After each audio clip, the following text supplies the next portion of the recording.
اعوذ باللہ من الشیطان الرجیم بسم اللہ الرحمن الرحیم۔ صبر کیا ہے اور اس کی اقسام، زکوٰۃ کو ظاہر اور پوشیدہ دینا، برائی کو اچھائی سے دور کرنے کے محامل، قرآن مجید کی آیات اور احادیث مبارکہ کی روشنی میں مختصراً گفتگو۔ سورہ الرعد آیت نمبر 22، اللہ تعالیٰ کا ارشاد ہے، اور جو اپنے رب کی رضا کی طلب میں صبر کرتے ہیں اور نماز قائم کرتے ہیں، اور جو کچھ ہم نے ان کو دیا ہے اس میں سے پوشیدہ اور ظاہر خرچ کرتے ہیں، اور برائی کو اچھائی سے دور کرتے ہیں، ان ہی کے لیے آخرت کا اچھا گھر ہے۔ صبر کی اقسام، صبر کرنے کے کئی محمل ہیں۔ ایک یہ ہے کہ انسان عبادات کی مشقت پر صبر کرے اور بیماری، تکلیف اور غم اور پریشانی کے باوجود عبادات کے بجا لانے میں کوئی تقصیر اور کوتاہی نہ کرے۔ اور صبر کی اس گھاٹی کے امام حضرت ایوب علیہ السلام ہیں۔ اور صبر کی دوسری قسم یہ ہے کہ نفس اور شہوت کے تقاضوں پر صبر کرے اور اپنے نفس کو گناہوں سے آلودہ نہ ہونے دے۔ اور صبر کی اس وادی کے امام حضرت یوسف علیہ السلام ہیں۔ اور صبر کی تیسری قسم ہے قدرتی آفات، مصائب اور نقصانات پر صبر کرنا، اور صبر کے اس میدان کے امام حضرت سیدنا ابراہیم علیہ السلام ہیں۔ صبر کی وجوہ اور جس وجہ سے صبر اللہ کے لیے ہو۔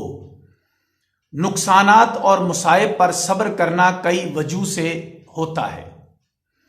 ایک اس لیے کہ لوگ اس کی تحسین کریں اور یہ کہیں کہ اس شخص کا کتنا حوصلہ ہے، اس نے کتنے بڑے غم کو کس قدر آسانی سے برداشت کر لیا۔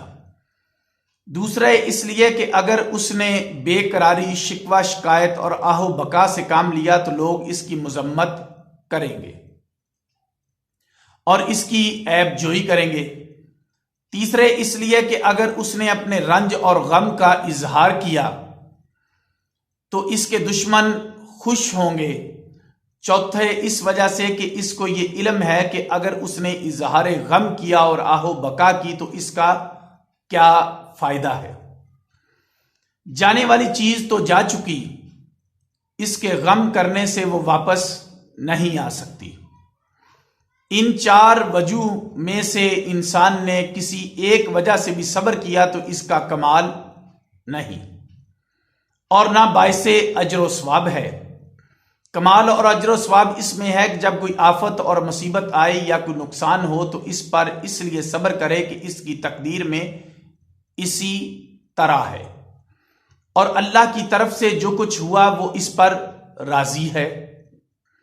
اگر مال کا نقصان ہوا تو مال اسی کا دیا ہوا تھا، اگر اولاد کا انتقال ہوا تو اولاد اسی کی دی ہوئی تھی، حتیٰ کہ اس کی اپنی جان بھی اللہ تعالیٰ کی دی ہوئی ہے، وہ بھی ایک دن چلی جائے گی۔ ہر چیز کا اللہ تعالیٰ مالک ہے، وہ جب چاہتا ہے کوئی چیز دیتا ہے اور جب چاہتا ہے وہ چیز لے لیتا ہے۔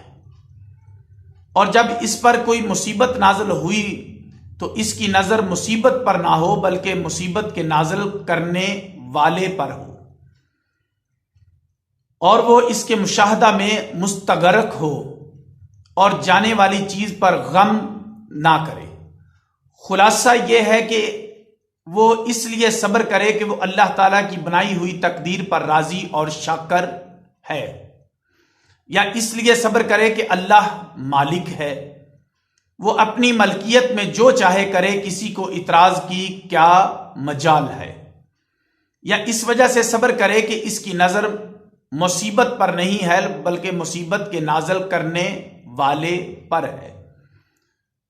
تو یہ وہ صبر ہے جو اللہ کی رضا کے لیے ہے اور طلب ثواب کے لیے ہے۔ زکوٰۃ کو ظاہر اور پوشیدہ دینے کے محمل۔ نیز فرمایا وہ اللہ کے دیے ہوئے مال سے ظاہر اور پوشیدہ خرچ کرتے ہیں۔ ظاہراً خرچ کرنے سے مراد ہے زکوٰۃ ادا کرنا، اور پوشیدہ خرچ کرنے سے مراد ہے نفلی صدقات میں خرچ کرنا۔ زکوٰۃ میں بھی افضل یہ ہے کہ پوشیدہ طور پر دی جائے تاکہ زکوٰۃ لینے والے کو عار محسوس نہ ہو اور دینے والے کا اخلاص بھی قائم رہے۔ تاہم اگر یہ خطرہ ہو کہ اس پر زکوٰۃ نہ دینے کی تہمت ہوگی تو ظاہراً ادا کرے، یا جو زکوٰۃ اموال ظاہر پر ہے جو امام یا اس کے عاملین کو دی جاتی ہے وہ ظاہراً دے، اور جو زکوٰۃ اموال باطنہ پر ہے جس کو وہ خود ادا کرتا ہے وہ پوشیدہ طور پر دے۔ برائی کو اچھائی سے دور کرنے کے محمل۔ اور اس آیت میں فرمایا ہے اور وہ برائی کو اچھائی سے دور کرتے ہیں، یعنی جب وہ اغوائے شیطان اور شامت نفس سے کوئی گناہ کر بیٹھتے ہیں تو ان پر ندامت طاری ہوتی ہے اور وہ فوراً توبہ کرتے ہیں اور اس برائی کے تدارک اور تلافی کے لیے کوئی نیکی کرتے ہیں۔